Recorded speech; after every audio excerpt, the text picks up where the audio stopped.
আমাদের চোখের সামনে লাল ইমারতের যে বাড়িটি দেখা যাচ্ছে, এটি হচ্ছে রাসূলুল্লাহ সাল্লাল্লাহু আলাইহি ওয়াসাল্লামের জন্ম ভিটা। পবিত্র কাবা ঘরের অদূরে মারওয়া পাহাড়ের ঠিক পেছনে রাসূলুল্লাহ সাল্লাল্লাহু আলাইহি ওয়াসাল্লামের এই জন্ম ভিটা আজও বিশ্ব মুসলিম উম্মার কাছে অনন্য আবেগের একটি জায়গা।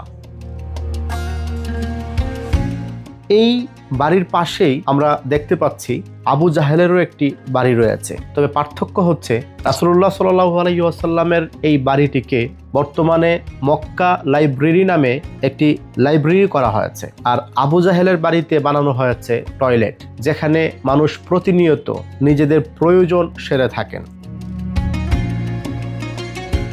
নবী করিম সাল্লাল্লাহু আলাইহি ওয়াসাল্লাম জন্মগ্রহণ করেন কাবা ঘরের সন্নিকটে তার পিতৃভূমিতে। কারো কারো মতে এই স্থানটি সাফা পর্বতের কাছে অবস্থিত, যদিও অবস্থানগতভাবে দুটো বাড়িই কাবার কাছাকাছি। সাফার কাছে কাবা, কাবার কাছে সাফা, আর কাবা ও সাফার কাছে নবীজির বাড়ি। বর্তমানে রাসূলুল্লাহ সাল্লাল্লাহু আলাইহি ওয়াসাল্লামের জন্মস্থান হিসেবে যে বাড়িটি দেখানো হচ্ছে, সেটি আদতে ছিল রাসূলুল্লাহ সাল্লাল্লাহু আলাইহি ওয়াসাল্লামের পূর্বপুরুষ হাশেম ইবনে আব্দে মানাফের মালিকানাধীন জমি। পরে উত্তরাধিকার সূত্রে রাসূলুল্লাহ সাল্লাল্লাহু আলাইহি ওয়াসাল্লামের পিতা আব্দুল্লাহর ভাগে পড়ে এটি।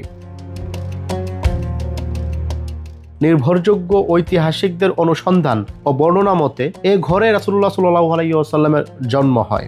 এমনকি হযরতে খাদিজা রাদিয়াল্লাহু তাআলা আনহার সঙ্গে বিয়ের আগ পর্যন্ত তিনি এ ঘরেই বসবাস করতেন। কালের পরিক্রমায় প্রাচীন বাড়িটি নষ্ট হয়ে গেলে শায়েখ আব্বাস কাত্তান এখানে নতুন ইমারত নির্মাণ করেন এবং তাতে মাকতাবায়ে মক্কা বা মক্কা লাইব্রেরি নামে একটি পাবলিক লাইব্রেরি স্থাপন করেন। এখন অবশ্য লাইব্রেরিটি বন্ধ রয়েছে। বাড়িটি দেখতে প্রতিদিন প্রচুর মানুষের ভিড় হয়। বাড়িটি মসজিদে হারামের সীমানা সংলগ্ন দক্ষিণ পূর্ব দিকে অবস্থিত।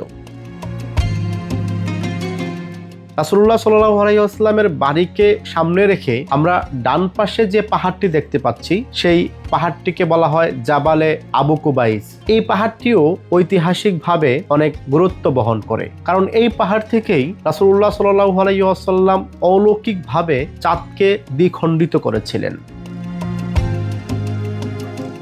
এই পাহাড়ের আরেকটু ডান পাশে তাকালে আমরা দেখতে পাচ্ছি বিশাল ইমারতের একটি দৃষ্টিনন্দন বাড়ি। এই বাড়িটি মূলত সৌদি বাদশার একটি বাড়ি। সৌদি বাদশার আমন্ত্রণে বিশ্ব থেকে যে মানুষজন হজ উমরা পালন করতে মক্কায় আসেন, তাদেরকে এই বাড়িতেই মেহমানদারি করানো হয়। রাসূলুল্লাহ সাল্লাল্লাহু আলাইহি ওয়াসাল্লামের বাড়ি এবং আশপাশের জায়গাটি ঠিক বাইতুল্লাহর খুব কাছে অবস্থিত। ফলে উমরাহ এবং হজ পালনকারীরা যখনই মক্কায় আসেন, প্রত্যেকেই এই বাড়িটি এক নজর দেখে যাওয়ার চেষ্টা করেন।